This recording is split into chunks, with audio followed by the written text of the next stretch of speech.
It's not a normal world, it's Taskmaster World! Taskmaster World! Welcome back to Taskmaster World. I'm your host, Tom Mason. As you just seen, I reviewed episode 3. Hopefully that was as amazing as I hope. Here's where we review episode 4. But we're doing it slightly differently today. With my notes, because I made my notes quite a while ago with these things, I don't write these notes specifically well. So, what we're going to do is we're going to use Taskmaster.info, a brilliant, fantastic, amazing website to help us with my notes. So, I will read the task information from the episode. So we'll talk about the episode itself, do one here, and then we'll go back to my notes and read my notes to make this more interesting, because I want to improve rather than deprove. So here we go. What is the prize task?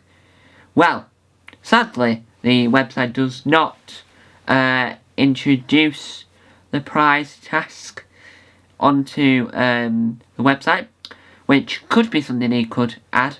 So, let's find out what I wrote for my prize task. The greatest addition to a garden. I think I might have actually read that. Yeah, sorry, it is on there. My bad.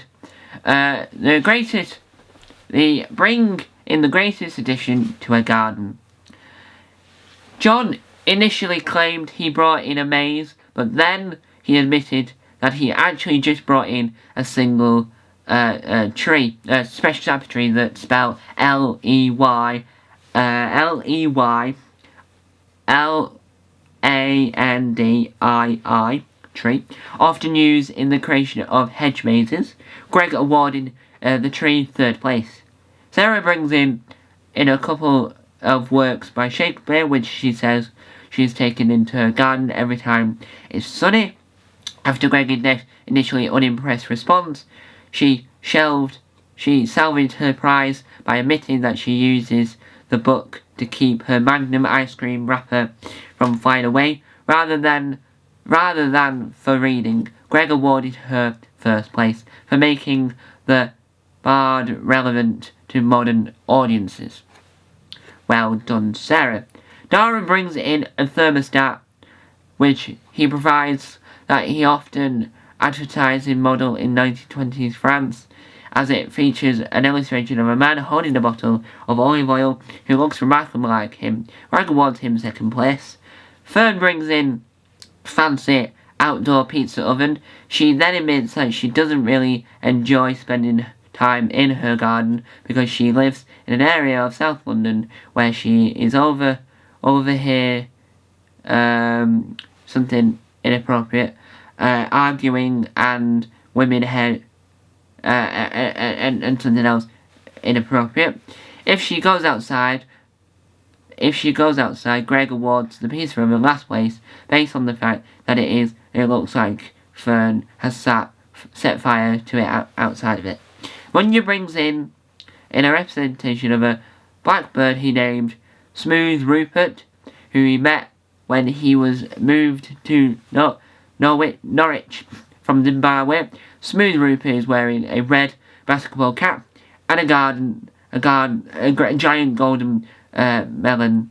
Greg awards Smooth Rupert 4th place. Now it's time for Tom's notes. Dara, thermostat. Fern Brady, pizza oven. John Kern, a maze and a landing plant. Munya brought in a bird, Smooth Rupert, and Sarah Milliken a Shakespeare book for her Magnum wrapper from falling away. Task 1.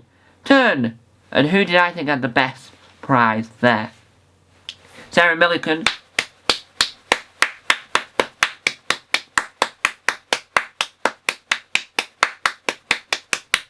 Well done, Sarah Milliken, because the reason why I give her a round of applause is because I love Magnums as well. Woo! We want to see more Magnum on TV. Magnums! Woo! I like the white chocolate Magnums the most. So, task number 1. Turn the bubble turn on the bubble machine. There we go. Let's find out what the prize.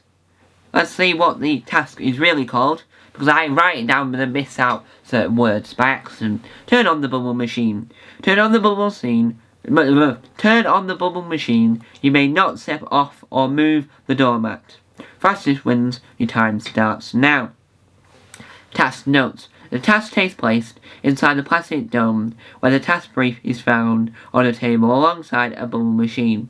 A tape measure, a reel of red cotton thread inside the core of which where the words look down, a small torch containing one AA battery, and a collection of felt tips which connect together.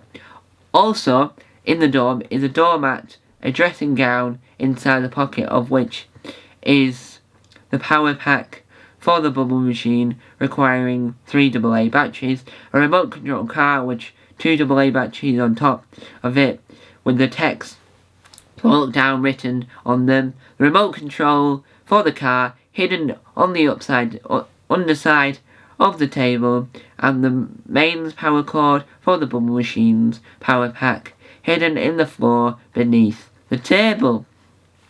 So, what did I get in my notes now? Dara and Fern, right, they went first. They both got confused and then found the remote-controlled car.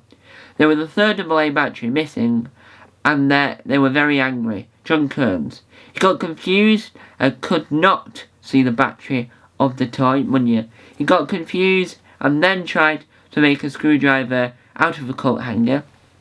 Sarah Milliken. She got confused and then she found the hidden bit on the floor.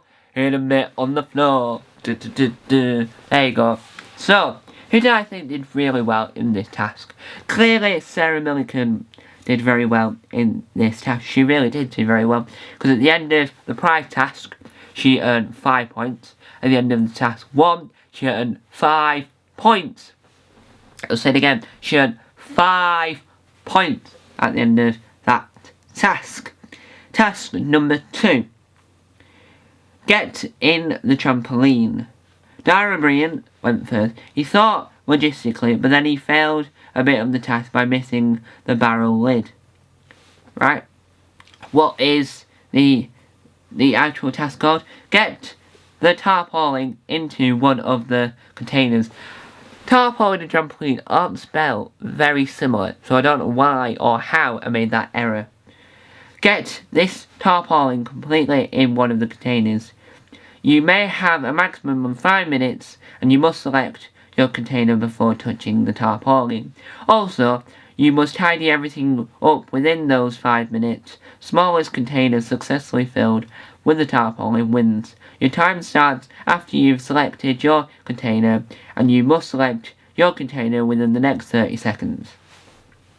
Obviously, we all know Sarah Milliken won this with 5 points.